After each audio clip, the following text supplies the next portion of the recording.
அரசியல் சாசனம் இல்லாமல் இருந்திருந்தால் தான் பிரதமராகவே ஆகியிருக்க முடியாது என்று பிரதமர் நரேந்திர மோடி தெரிவித்தார். பீகார் மாநிலம் கயாவில் நடைபெற்ற பாஜக பரப்புரை கூட்டத்தில் பேசிய பிரதமர் மோடி, மாநிலத்தில் ராஷ்டிரிய ஜனதா தளம் கட்சி பல ஆண்டுகள் ஆட்சி செய்திருக்கும் நிலையில் தங்களது ஆட்சி காலத்தில் செயல்படுத்தப்பட்ட வளர்ச்சி திட்டங்கள் குறித்து பேச அவர்கள் தயாரா என்று சவால் விடுத்தார்.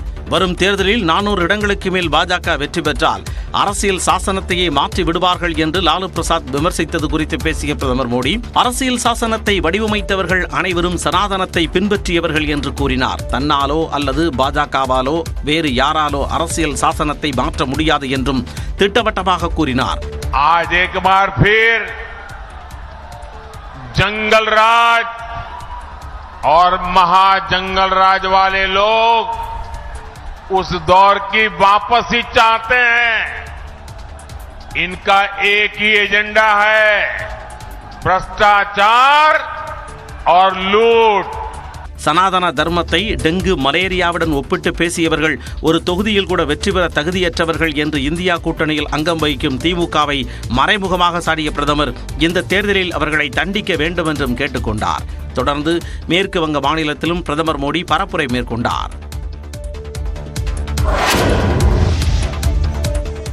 கேரள மாநிலம் வயநாடு தொகுதியில் ராகுல் காந்தி 2வது நாளாக வாகன பேரணி சென்று வாக்கு சேகரித்தார்.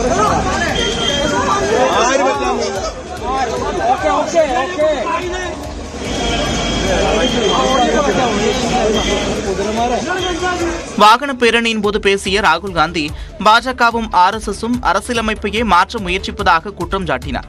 உண்மையான பிரச்சினைகளிலிருந்து மக்களின் கவனத்தை திசை திருப்புவதே பிரதமர் மோடியின் நோக்கம் என்று குறை கூறினார். இந்தியாவில் ஒலிம்பிக் போட்டி நடத்தப்படும் என்றும் நிலவுக்கு மனிதரை அனுப்புவோம் என்று கூறி வரும் பிரதமர் மோடி வேலையின்மை, விலைவாசி உயர்வு குறித்து பேச மறுப்பதாகவும் விமர்சித்தார். The biggest corruption scandal on the planet. Sovereign bond scheme through which BJP had got thousands of crores of rupees by extorting them from India's business. உலகிலேயே மிகப்பெரிய ஊழல் தேர்தல் பத்திர ஊழல் என்றும் ராகுல் காந்தி குற்றம் சாட்டினார்.